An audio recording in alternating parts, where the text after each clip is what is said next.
So this lesson is on second order partial derivatives, but let's go ahead and find our first order partial derivatives. For example, the partial with respect to x of f, which can also be written as f sub x. We take the partial derivative of the sum, so that's the partial derivative of each piece. And then we think about what is behaving like constants, and we pull those in front. So notice what I've done here. 7y squared is perceived as a constant, so that comes out front. 3y is perceived as a constant, but I'm going to leave that alone for a second. And then 2y cubed is perceived as a constant, and that comes out front. So now where does that put us? What do we get? We get f sub x is 7y squared times 1 minus. Now, what is the partial derivative with respect to x of 3y?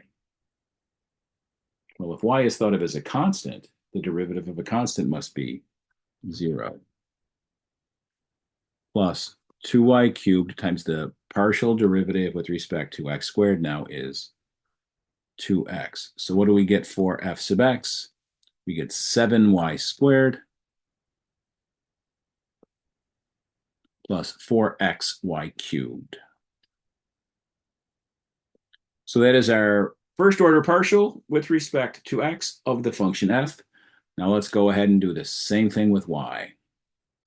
Reminding ourselves of our notation, partial with respect to y of f is f sub y. It is a sum. We take the partial derivative of each piece.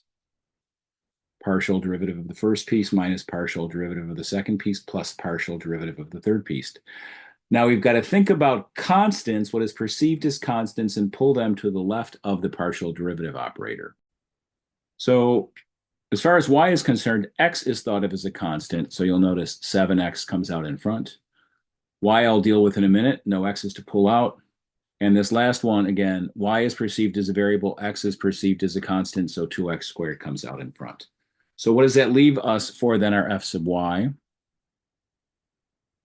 Is 7x times 2y minus the partial with respect to y of 3y. Well, it is a function of only one variable and they match, so just take the regular derivative and we get 3 plus 2x squared times the partial with respect to y of y cubed is 3y squared.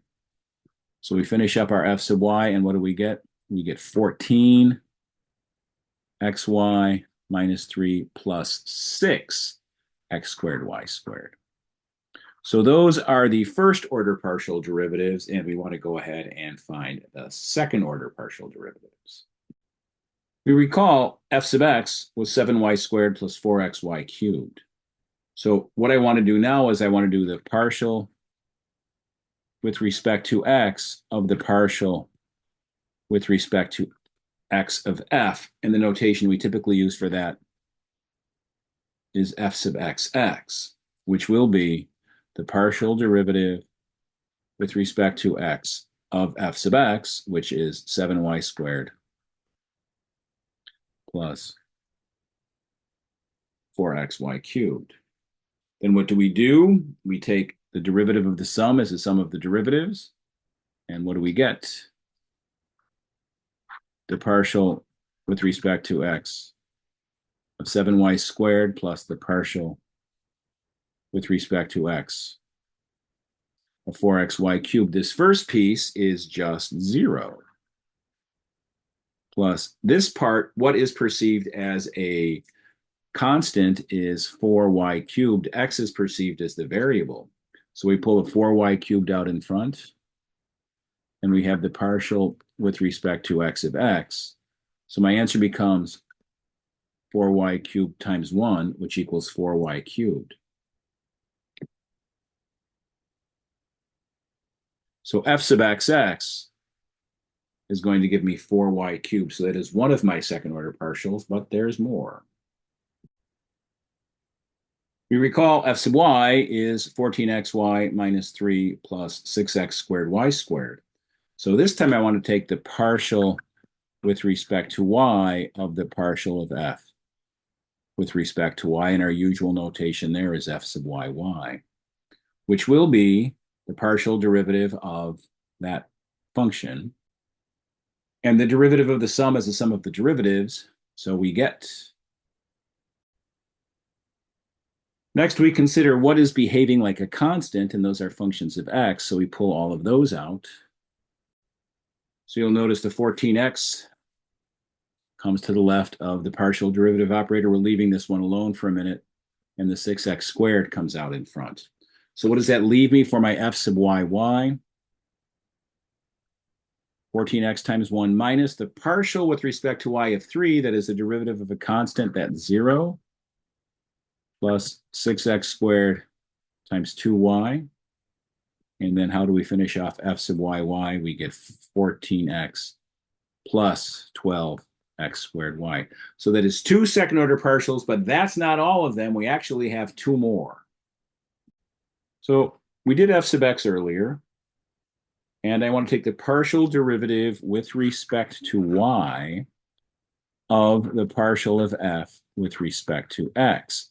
The notation we use for that typically is f sub xy.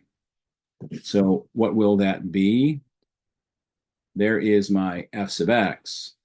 So we're going to take the partial derivative with respect to y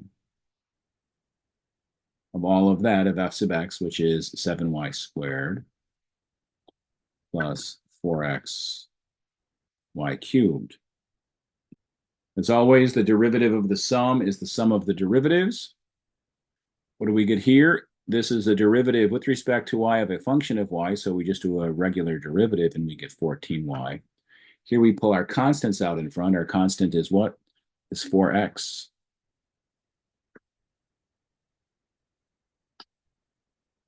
Times the derivative with respect to y of y cubed. So we get 14y plus 4x times 3y squared, and we get 14y plus 12x y squared. So let's remember that was f sub xy. So first take the partial with respect to x, and then take the partial with respect to y. So we have one more we have to do. That would be f sub yx. So previously we had gotten f sub y as that. So f sub yx is the partial with respect to x of the partial of f with respect to y. So first take the partial with respect to y, and then take the partial with respect to x, which will be the partial with respect to x of 14xy minus 3 plus 6x squared y squared. As we have seen consistently, the derivative of the sum is the sum of the derivatives, so that works out fine. Now let's pull out our constants. So we see we're taking a partial derivative with respect to x, so 14y comes out in front here. We're leaving this one alone, and 6y squared comes out in front there. So what does that give me for f sub yx? Is 14y times 1 minus 0, right? The partial derivative of a constant is just 0, plus 6y squared times 2x. What is my f sub yx? 14y, that's 2x, excuse me, let's fix that. That's 14y plus the partial with respect to x of x squared is 2x. 6y squared times 2x is 12xy squared. So let's collect all the information we have and see what we can identify.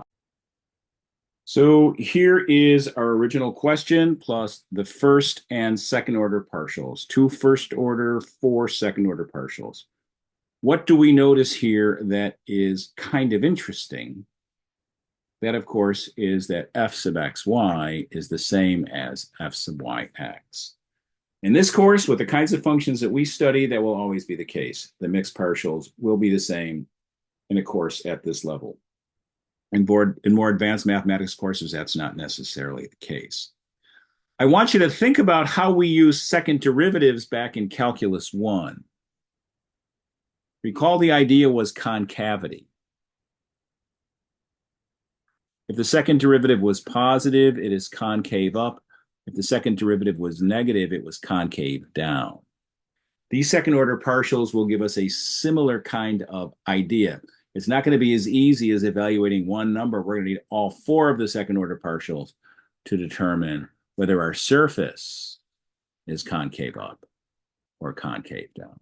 So the second order partials will help us determine that, which will enable us to identify whether something is a minimum or a maximum in the world of functions of several variables.